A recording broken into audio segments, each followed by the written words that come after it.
की उम्मीदें टिकी हुई है। तो जब भी आप ऐसे किसी उम्मीद के फरिश्ते से मिले तो उन्हें जरूर दिल से धन्यवाद कहिएगा।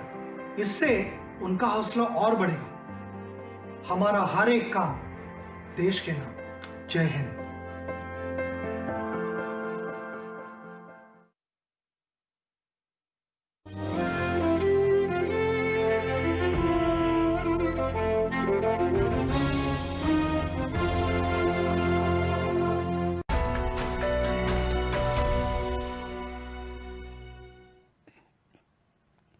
नमस्कार बच्चों, मैं डॉक्टर श्वेता श्रीवास्तव, प्रवक्ता राजकीय बालिका इंटर कॉलेज इंदिरा नगर लखनऊ से हूँ। रसायन विज्ञान की इस दूसरी कक्षा में आपका स्वागत करती हूँ। बच्चों, हम पढ़ रहे हैं ठोस अवस्था और आज हम पढ़ेंगे इसका दूसरा भाग। तो आइए हम देखें पहले कि आज के किन प्रमुख बिंदुओं पे हम चर्चा करेंगे। आज हम देखेंगे कि जो आद्य घनीय कोशिकाएं होती हैं, यूनिट सेल होती हैं, उनसे किस प्रकार के क्रिस्टल तंत्र संभावित हैं, क्या रचनाएं हो सकती हैं। इसके बाद हम देखेंगे कि जो यूनिट सेल होती हैं उनमें अवयवी कणों की संख्या वो हम कैसे ज्ञात कर सकते हैं। और बाद में हम देखेंगे कि पैकिंग कैसे होती है यूनिट सेल में अवयवी कणों की। निविड़ संकुलित संरचनाएं पढ़ेंगे।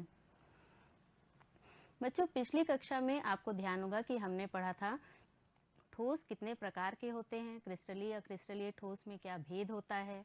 फिर हमने देखा था कि क्रिस्टलीय ठोस कितने प्रकार के हैं और हमने आपको वहाँ पे बताया था यूनिट सेल के बारे में और यूनिट सेल का वर्गीकरण किया था।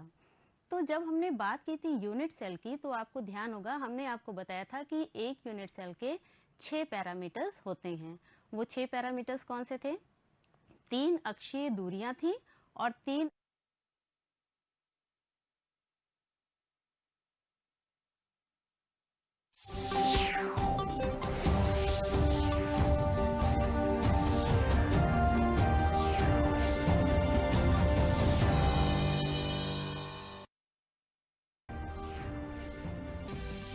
दिवंगत नेता अरुण जेटली की पहली पुण्यतिथि पर प्रधानमंत्री नरेंद्र मोदी समेत तमाम वरिष्ठ नेताओं ने दी श्रद्धांजलि। प्रधानमंत्री ने पिछले साल उनकी याद में आयोजित प्रार्थना सभा का वीडियो किया साझा।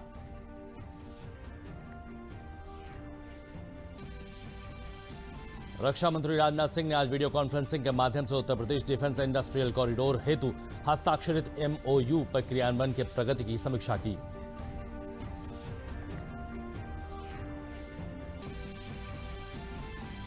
मुख्यमंत्री योगी आदित्यनाथ ने भ्रष्टाचार के मामले में की बड़ी कार्रवाई। पशुपालन विभाग में घोटाले के आरोपियों को मदद पहुंचाने वाले 2 IPS अधिकारियों को किया गया निलंबित।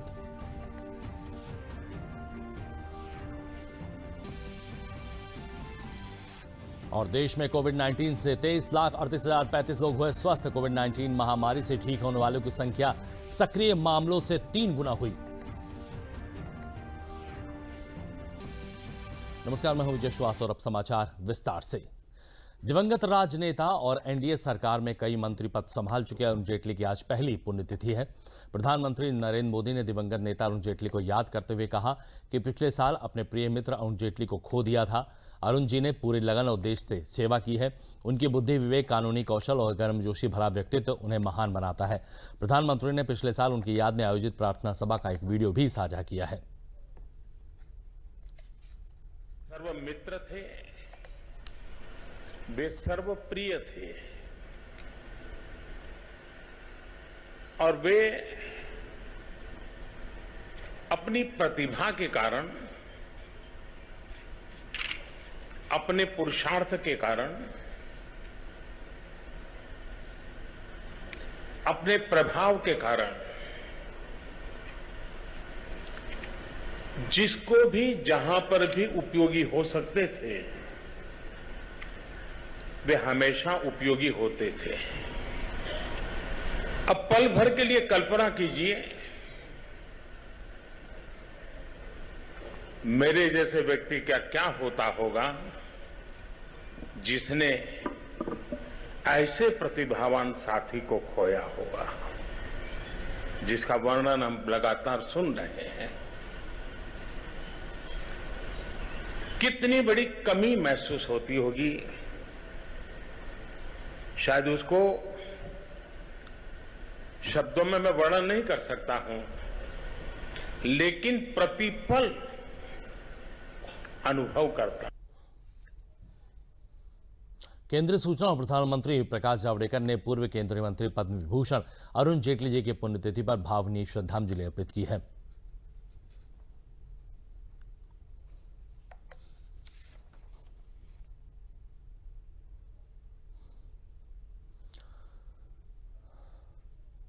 पूर्व वित्त मंत्री अरुण जेटली की भारतीय जनता पार्टी के संगठनकर्ता के रूप में भूमिका सर्वोपरि रही है। प्रधानमंत्री नरेंद्र मोदी की कैबिनेट में रक्षा, वित्त, कॉर्पोरेट, सूचना प्रसारण मंत्रालय का जिम्मा संभालने वाले अरुण जेटली सियासत के मंझे हुए राजनीतिज्ञ थे, जो हमेशा संकट मोचन के रूप में याद किए जाएंगे। चर्चित कानूनविद और अत्यंत व्यवहार कुशल राजनेता दिवंगत अरुण जेटली भारतीय राजनीति का एक ऐसा नाम जिन्होंने दिल्ली विश्वविद्यालय से एक छात्र नेता के रूप में अपने करियर की शुरुआत की। एक छात्र नेता से रक्षा मंत्री और वित्त मंत्री तक का सफर उनके प्रभावी व्यक्तित्व की कहानी स्वयं बयान करता है। प्रधानमंत्री नरेंद्र मोदी की कैबिनेट में रक्षा, वित्त, कॉर्पोरेट, सूचना और प्रसारण मंत्रालय का जिम्मा संभालने वाले अरुण जेटली सियासत के एक मंझे हुए राजनीतिज्ञ थे, जो हमेशा संकट मोचक के रूप में याद किए जाएंगे। अरुण जेटली अटल बिहारी वाजपेयी सरकार में भी कानून समेत कई मंत्रालयों का जिम्मा संभाल चुके हैं। राज्यसभा में विपक्ष के नेता के रूप में अरुण जेटली की शानदार पारी का जिक्र लाजमी है, जब उन्होंने 2G और कोयला घोटाले पर यूपीए सरकार के खिलाफ न सिर्फ संसद में आवाज बुलंद की, बल्कि देश भर में भ्रष्टाचार के खिलाफ माहौल बनाने में प्रभावी भूमिका अदा की। उच्चतम न्यायालय में वरिष्ठ अधिवक्ता रह चुके अरुण जेटली एक कुशल वक्ता थे, जिन्होंने अपनी वाक्पटुता से विपक्ष के नेता के रूप में अपनी एक मुकम्मल पहचान बनाई। अरुण जेटली एक ऐसे राजनेता थे जिनके तमाम दलों के नेताओं से रिश्ते बेहद मधुर और प्रगाढ़ थे। हिंदी और अंग्रेजी पर समान पकड़ रखने वाले स्वर्गीय अरुण जेटली को जीएसटी लागू करवाने और आम बजट में रेल बजट को समाहित करने के लिए सदैव याद किया जाएगा। भारतीय जनता पार्टी के संगठनकर्ता के रूप में भी अरुण जेटली की भूमिका सर्वोपरि रही। वे भारतीय जनता पार्टी के राष्ट्रीय प्रवक्ता के रूप में और कई राज्यों के संगठन प्रभारी के रूप में भी महत्वपूर्ण भूमिका अदा कर चुके थे। अरुण जेटली भारतीय जनता पार्टी के केंद्रीय चुनाव समिति के सदस्य, संसदीय दल के सदस्य के रूप में लंबे समय तक काबिज रहे। 2005 में बिहार विधानसभा चुनाव के समय बीजेपी के प्रभारी के रूप में उनकी सफलता को पार्टी हमेशा याद करेगी। पीएम मोदी के दूसरे कार्यकाल में 2019 में स्वास्थ्य कारणों से कैबिनेट में शामिल नहीं होने वाले अरुण जेटली ने 24 अगस्त को मात्र 66 साल की उम्र में दुनिया को अलविदा कह दिया। उनकी पहले पुण्यतिथि पर उन्हें डीडी न्यूज की श्रद्धांजलि। रक्षा मंत्री भारत सरकार राजनाथ सिंह ने आज वीडियो कॉन्फ्रेंसिंग के माध्यम से Uttar Pradesh defence industrial corridor हेतु हस्ताक्षरित एमओयू के क्रियान्वयन की प्रगति की समीक्षा की। इस अवसर पर उन्होंने कहा कि डिफेंस इंडस्ट्रियल कॉरिडोर हेतु सभी प्रस्तावित कार्य निर्धारित समय अवधि में पूरा किया जाए और इसके लिए रक्षा मंत्रालय और प्रदेश सरकार द्वारा जो भी कार्रवाई की जानी है उसे समय सारणी के अनुसार पूर्ण कर लिया जाए। उन्होंने कहा डिफेंस कॉरिडोर के लिए जो भी घोषणाएं हुई हैं और जो भी लक्ष्य निर्धारित किए गए हैं उन्हें हर हाल में प्राप्त करना है। उन्होंने बताया कि रक्षा उत्पादन विभाग की नई पॉलिसी का कैबिनेट नोट तैयार है और माह सितंबर 2020 में इसे जारी कर दिया जाएगा। उन्होंने कहा प्रदेश सरकार निवेशकों से निरंतर संपर्क बनाए रखे तथा उनकी समस्याओं व सुझावों पर तत्परता से कार्रवाई करे। केंद्रीय रक्षा मंत्री राजनाथ सिंह ने लखनऊ व आगरा में भी भूमि अधिग्रहण के कार्य में तेजी लाने को कहा।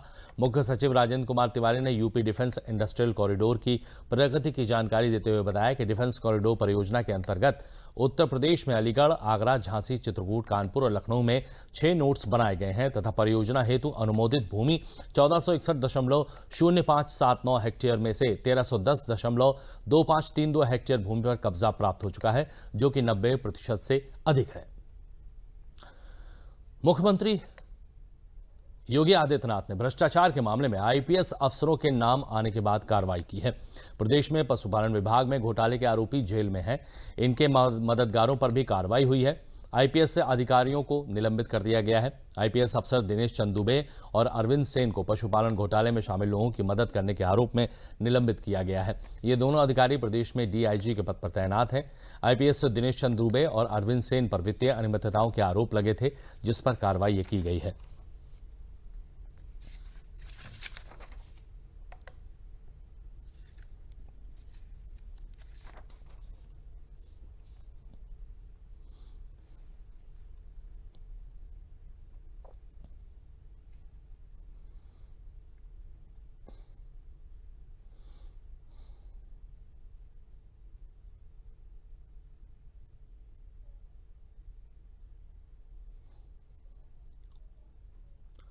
मुख्यमंत्री योगी आदित्यनाथ ने आज सिडबी के भवन का ऑनलाइन शिलान्यास किया। इस अवसर पर उन्होंने कहा कि सिडबी के माध्यम से स्टार्टअप फंड हो या निधि प्रबंधन का कार्य हो, इनके लिए सिडबी महत्वपूर्ण भूमिका निभाएगा। उन्होंने कहा, एक नई सोच के साथ आज के युवा को हमने रोजगार का आकांक्षी बनाने और रोजगार प्रदाता बनने की बड़ी मदद की है। उन्होंने कहा कि आत्मनिर्भर भारत अभियान तथा लोगों को स्वावलंबन की ओर अग्रसर करने में सिडबी मदद करेगा। उन्होंने ये भी कहा कि हम जानते हैं कि पूरी दुनिया वैश्विक महामारी से जूझ रही है। ऐसे में स्टार्टअप MSME उम्मीद की नई किरण है। इस चुनौतीपूर्ण समय में सपनों को साकार और अर्थव्यवस्था को और अधिक सुदृढ़ करने में सिडबी की एक महत्वपूर्ण भूमिका हो सकती है। इस अवसर पर उन्होंने ये भी कहा कि सिडबी के नए भवन निर्मित होने के बाद MSME से जुड़े हुए कार्यक्रमों को आगे बढ़ाने तथा स्टार्टअप की स्थापना करने में हमें और भी सहूलतें प्राप्त होंगी।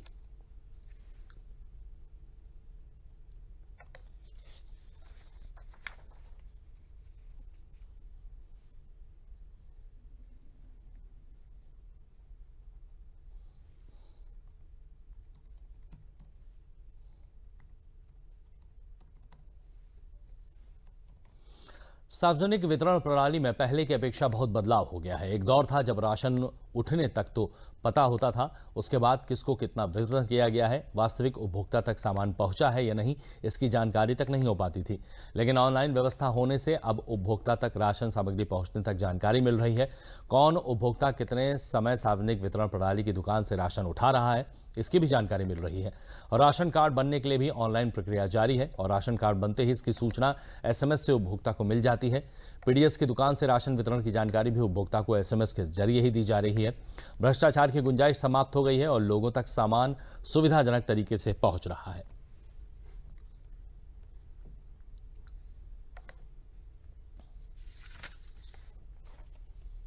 ये प्रो कंज्यूमर सिस्टम हमारा हो गया है और काफ़ी हद तक जो है 99% हमारी आधार सीडिंग है, 100% हमारा जो है वो डिजिटाइजेशन है और ऑनलाइन हमारा अलॉटमेंट जनरेट होता है। सारी चीज़ें जैसे ही राशन दुकान पर पहुंचता है तो हम SMS भेजते हैं, कंज्यूमर को पता लग जाता है कि उसका राशन आ गया है। राशन कार्ड बनता है तो उसको SMS जाता है कि उसका राशन कार्ड बन गया है। सारी चीज़ें ऑनलाइन हो गई। जो महीनों महीने 2-2 3-3 महीने लोगों को चप्पल गिर जाते थे कि साहब राशन कार्ड नहीं बन रहा है, वो टाइम फिक्स है और वो आधार कार्ड अपना अपलोड करते हैं और राशन कार्ड उनका जो है वो उनको मिल जाता है। तो things have change a lot because of this technical intervention और we are very fortunate to be here to see this things. Uttar Pradesh और केरल में राज्यसभा की एक सीट पर आज मतदान हो रहा है। मतदान सुबह 9 बजे से शाम 4 बजे तक चलेगा। वोटों की गिनती भी आज ही की जाएगी। इस पूरी प्रक्रिया का नोटिफिकेशन 6 अगस्त को जारी कर दिया गया था।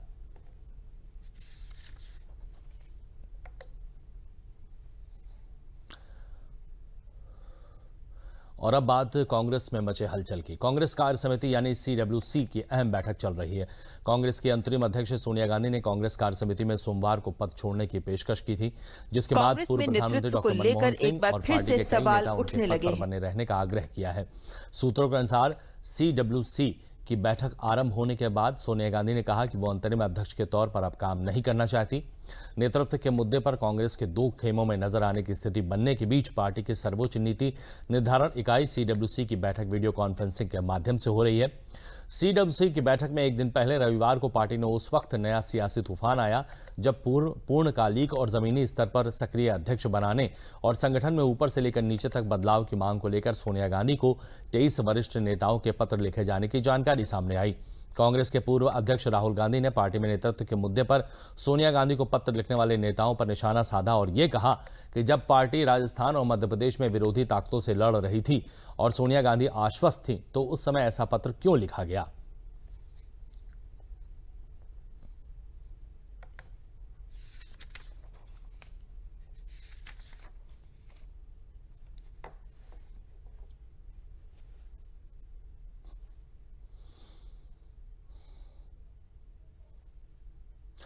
कैबिनेट मंत्री सिद्धार्थनाथ सिंह ने CWC की बैठक पर कहा है कि जब से इंदिरा गांधी ने कांग्रेस आई, मतलब कांग्रेस इंदिरा बनाई, तब से साफ है कि अध्यक्ष बनने परिवार का ही कोई ना कोई बनेगा। देश की जनता जानती है कि सोनिया गांधी नहीं तो राहुल गांधी, नहीं तो प्रियंका गांधी वाड्रा, इसी परिवार के बीच घूमकर रह जाना है। गांधी ने कांग्रेस आई बनाई, उसका मतलब कांग्रेस इंदिरा, तो उन्हीं के परिवार का ही कोई बनेगा। तो इसमें असमंजस तो है नहीं कोई। देश की जनता जानती है कि सोनिया गांधी नहीं तो राहुल गांधी, राहुल गांधी नहीं तो प्रियंका गांधी वड्रा होंगी, कोई ना कोई बनेगा, मगर उनके परिवार से बनेगा, मगर उनका अंदरूनी मामला है।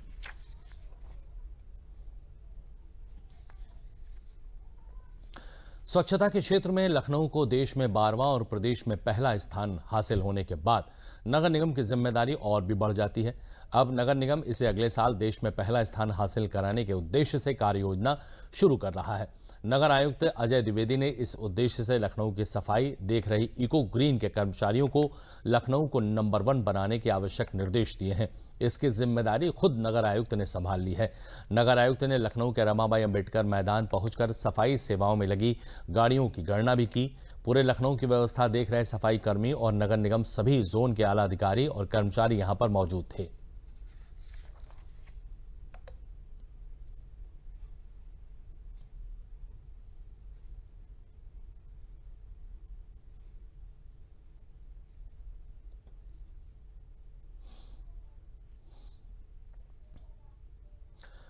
कोविड-19 संक्रमण को नियंत्रित करने के लिए सबसे अहम माने जाने वाली टेस्टिंग और देश में कोविड टेस्टिंग की रफ्तार लगातार आगे बढ़ रही है।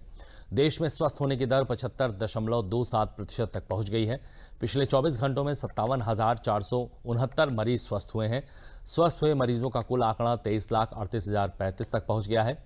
मृत्यु दर भी लगातार कम होकर 1.85% तक पहुंच गई है। देश में अब तक कुल 3,59,02,137 सैंपल के परीक्षण दिए जा रहे हैं। पिछले 24 घंटे में कुल 6,09,917 कोविड-19 के नमूनों की जांच हुई है। देश भर में कुल 1520 प्रयोगशालाएं परीक्षण सुविधाएं उपलब्ध करा रही हैं, जिनमें सरकारी क्षेत्र की 984 प्रयोगशालाएं और 536 निजी प्रयोगशालाएं भी शामिल हैं। गौरतलब है कोविड-19 महामारी से ठीक होने वालों की संख्या सक्रिय मामलों की संख्या से 3 गुना ज्यादा हो गई है।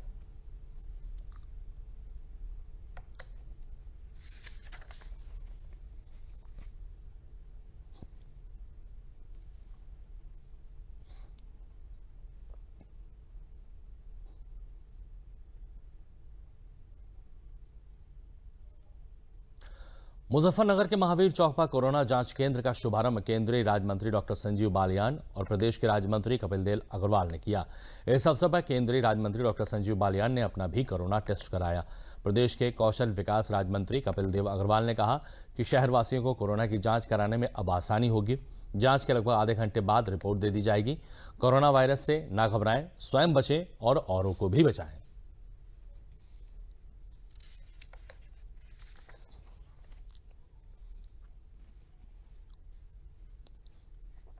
हम सब जानते हैं कि पूरे भारतवर्ष में या पूरी दुनिया के अंदर कोरोना महामारी लगातार पैर पसार रही है, लेकिन माननीय प्रधानमंत्री नरेंद्र मोदी जी और माननीय मुख्यमंत्री योगी आदित्यनाथ जी लगातार अनेक प्रकार के संसाधन जुटा करके इस महामारी को नियंत्रण करने के लिए और हर प्रकार की सुविधा जुटाने के लिए तत्पर हैं। उसी के निमित्त यहाँ मुजफ्फरनगर में महावीर चौक पर एक कोविड टेस्ट सेंटर बनाया गया है। निश्चित रूप से ये प्रशंसा के पात्र हैं।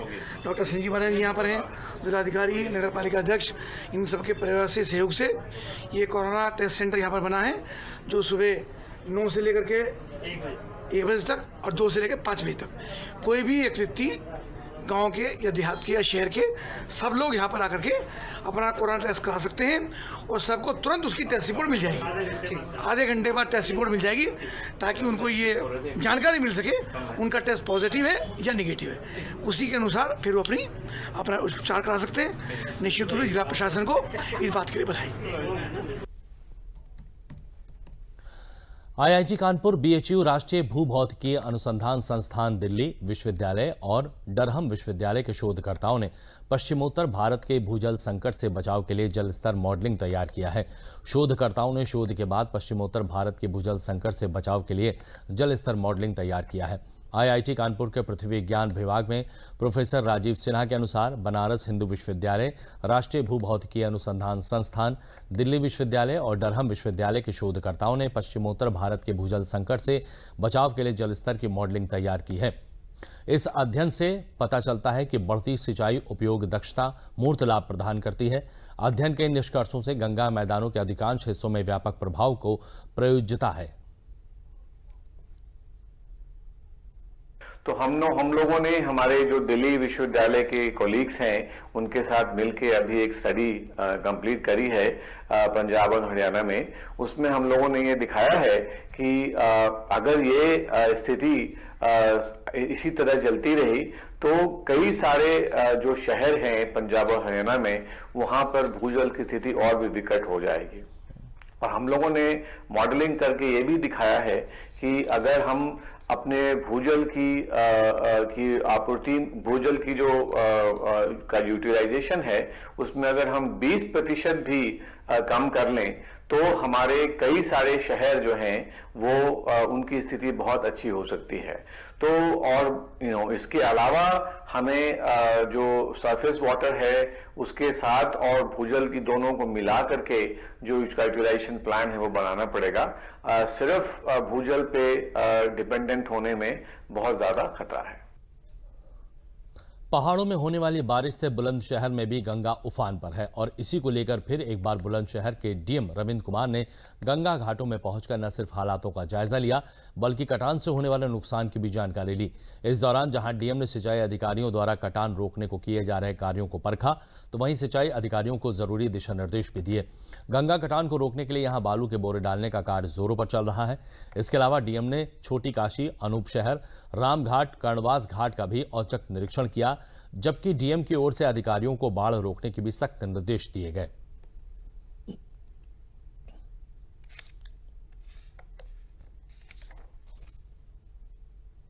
पानी बढ़ा था, थोड़ी सी कटान की खबर आई, इसलिए निरीक्षण किया जा रहा है। अब चूंकि यहाँ 2-2.5 महीने पहले से ही कटान निरोधक कार्य हुए हैं, इस जगह पे लास्ट ईयर आपने देखा कि गंगा की धारा आती थी 90 डिग्री पे स्ट्राइक करती थी, इसलिए ज़्यादा कटान हुई थी। इस बार हम लोगों ने 2-2.5 महीने पहले ही यहाँ से 1 किलोमीटर दूर परकोपाइन स्ट्राइक बनाया है, जिसके कारण कुछ हद तक धारा मुड़ गई और यहाँ पे कटान कम हुआ है। सीतापुर जिले में शारदा और घाघरा नदियों के जल स्तर में वृद्धि होने से बाढ़ की स्थिति बनी हुई है। तीनों तहसीलों बिस्वा, लहरपुर, महमूदाबाद में बाढ़ प्रभावित क्षेत्रों में जनजीवन पूरी तरह प्रभावित हुआ है। यहां कई दर्जन गांवों में संपर्क मार्गों पर पानी चलने के कारण इन गांवों का संपर्क अन्य स्थानों से टूट गया है।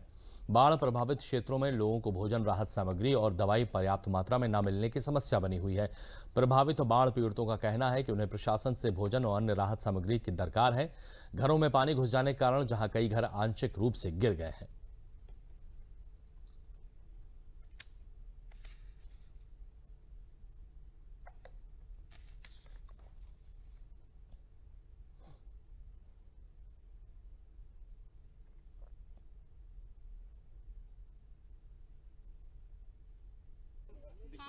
खाना बनाने के लिए कुछ नहीं घर पे, मैं लकड़ी पे बना रही हूँ।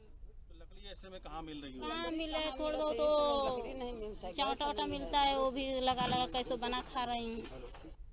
पूर्व में शारदा और घाघरा नदियों का जलस्तर नीचे की ओर जा रहा है, यद्यपि इस महीने के अगस्त के शुरू से ही, बल्कि जुलाई के अंतिम समय से पानी का लगातार बढ़ाव चल रहा था। बीच में पानी नीचे आया था, फिर पानी का बढ़ाव हुआ और दोनों नदियाँ खतरे के निशान से ऊपर चली गई थी।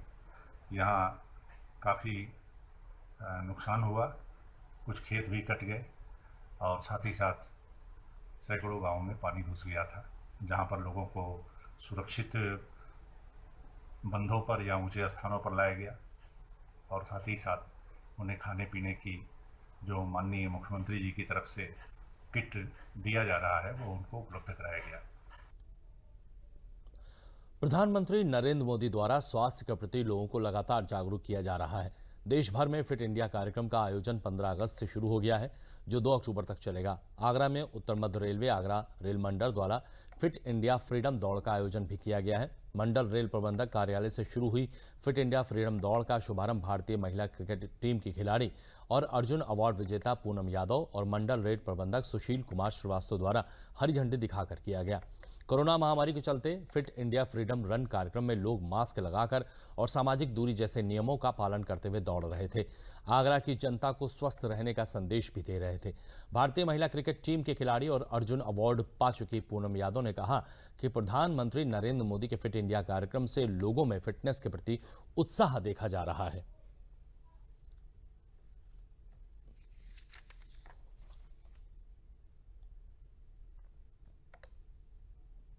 प्रधानमंत्री मोदी जी ने जिस तरीके से बोला है कि फिट इंडिया फ्रीडम रन, तो जितना आप भागेंगे अपने रूटीन में वो चीज़ रखेंगे उतना आप फिट रहेंगे और अपने परिवार में, अपने फैमिली मेम्बर्स और लाइक अपने आप फ्रेंड्स को भी बोल सकते हैं कि आप फिट रहिए, क्योंकि हम लोग तो खुद प्लेयर हैं, तो हम लोग एवरीडे हम लोग जितने भी लड़कियां हैं सारी फिटनेस करते हैं। लेकिन जो लोग घर में रहती हैं, हम लोग की मम्मियाँ पापा, जिन लोगों को टाइम नहीं मिलता है, वो लोग भी अपने लिए 15 मिनट का भी टाइम निकालेंगे तो देश के लिए अच्छा है। उनमें आज हम लोगों ने दौड़ का आयोजन रखा था और जैसा कि आपने देखा होगा कि इस कोरोना के दौर में हमने इस दौड़ को पूरी सोशल डिस्टेंसिंग को जो दिशा निर्देश हैं उनको पालन करते हुए मास्क लगा कर किया है।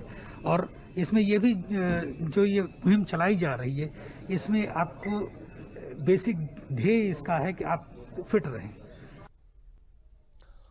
19 जनवरी 1936 में लखनऊ के महानगर रेलवे क्रॉसिंग को उखाड़कर अंग्रेजों के खिलाफ विरोध करने वाले 99 वर्षीय फ्रीडम फाइटर मोहम्मद साबिर को हाल में सरकार ने सम्मानित किया है। मोहम्मद साबिर और उनके पुत्र केंद्र और राज्य सरकार द्वारा चलाई जा रही गरीबों के लिए योजनाओं की तारीफ करते हुए उन्होंने ये भी कहा कि ये सरकार इस महामारी के बीच अच्छा काम कर रही है।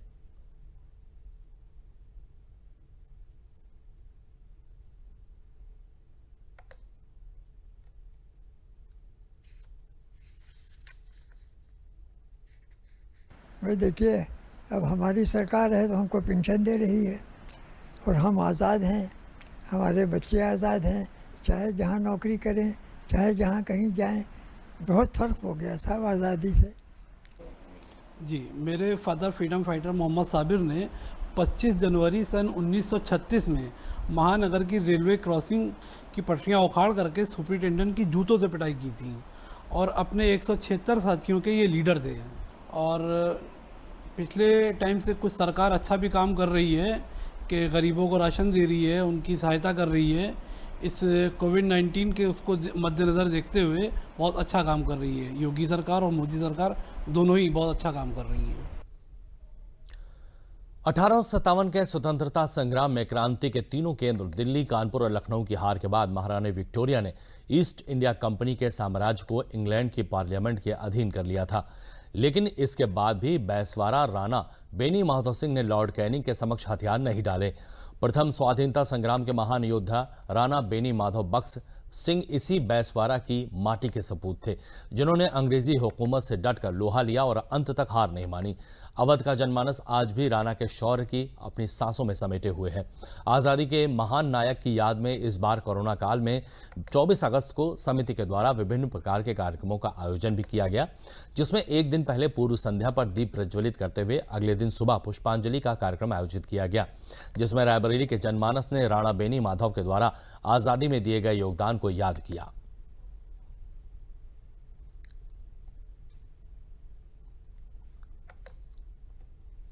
बेनी माधव किस तरह से जो है रायबरेली के लोगों के लिए, रायबरेली के लिए नहीं, राणा बेनी माधव पूरे भारत के जो हमारा धर्मनिरपेक्षता का फैब्रिक है और उसके लिए राणा बेनी माधव बहुत महत्वपूर्ण हैं और हिंदुस्तान की एकता और अखंडता के लिए राणा बेनी माधव महत्वपूर्ण हैं। उन्होंने एक अवध की जो बेगम थी, बेगम हजरत महल नवाब, उनके लिए और अपने 30,000 सिपाहियों के साथ, जिनमें से अधिकांश हिंदू थे, और उन्होंने बेगम हजरत महल के नेतृत्व में अवध में इस अखंड स्वतंत्रता की क्रांति को जलाए रखा, उसे अक्षुण्ण रखा और 1 साल तक रायबरेली जनपद को अंग्रेजों के चंगुल से मुक्त और स्वतंत्र कराए रखा। बेनी माधव सिंह जी, जिनके हम आज स्मरण कर रहे हैं, उनके 216वें जन्मदिन पर, वो प्रथम स्वतंत्रता संग्राम के ऐसे जननायक हैं जो हमेशा अपराजेय रहे और ये ब्रिटिश इतिहासकारों ने भी स्वीकार किया। उनके नेतृत्व में पूरा अवध का संपूर्ण भूभाग 18 महीने तक ब्रिटिश हुकूमत से मुक्त रहा। हरदोई जिले में गरीब कल्याण रोजगार अभियान के अंतर्गत लॉकडाउन के दौरान बाहर से आए मजदूरों को रोजगार उपलब्ध कराने के लिए मनरेगा के अंतर्गत 408 गांवों में पंचायत घर के निर्माण का कार्य किया जा रहा है। गांव में ही बाहर से आए गांव के मजदूरों को रोजगार मिल रहा है। वहीं दूसरों इन पंचायत घरों को भविष्य में ग्राम सचिवालय का रूप मिलने से ऑप्टिकल फाइबर इंटरनेट की सुविधा भी मिलेगी। किसानों को रोज बाजार भाव से लेकर कृषि उत्पाद बेचने और विकास के सभी कार्यों के लिए एक छत के नीचे सारे साधन उपलब्ध होंगे। हरदोई जिले के संडीला ब्लॉक के तिलैया खुर्द गांव में 21 लाख की लागत वाले 8 कमरे वाले पंचायत घर के निर्माण से मजदूर लाभान्वित हुए हैं। इस कार्य में लगे कुशल और अकुशल सभी श्रमिक सरकार को धन्यवाद दे रहे हैं। और बुलेटिन के अंत में प्रमुख समाचार एक बार फिर।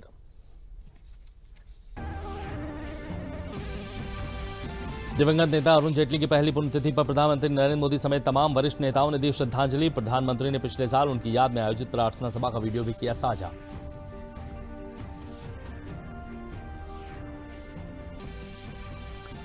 रक्षा मंत्री राजनाथ सिंह ने आज वीडियो कॉन्फ्रेंसिंग के माध्यम से Uttar Pradesh defence industrial corridor हेतु हस्तांतरित एमओयू के क्रियान्वयन के प्रगति की समीक्षा की।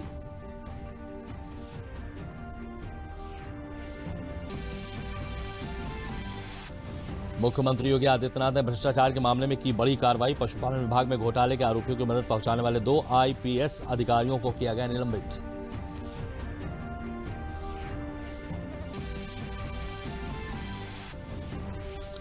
और देश में कोविड-19 से 23,38,035 लोग हुए स्वस्थ। कोविड-19 महामारी से ठीक होने वालों की संख्या सक्रिय मामलों से हुए 3 गुना।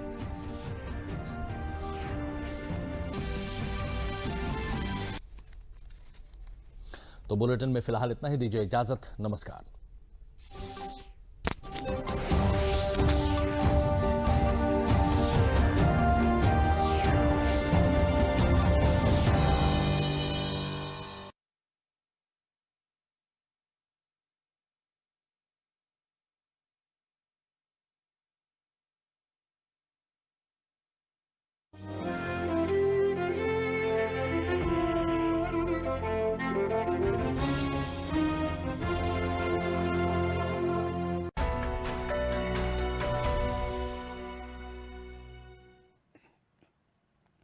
नमस्कार बच्चों, मैं डॉक्टर श्वेता श्रीवास्तव, प्रवक्ता राजकीय बालिका इंटर कॉलेज इंदिरा नगर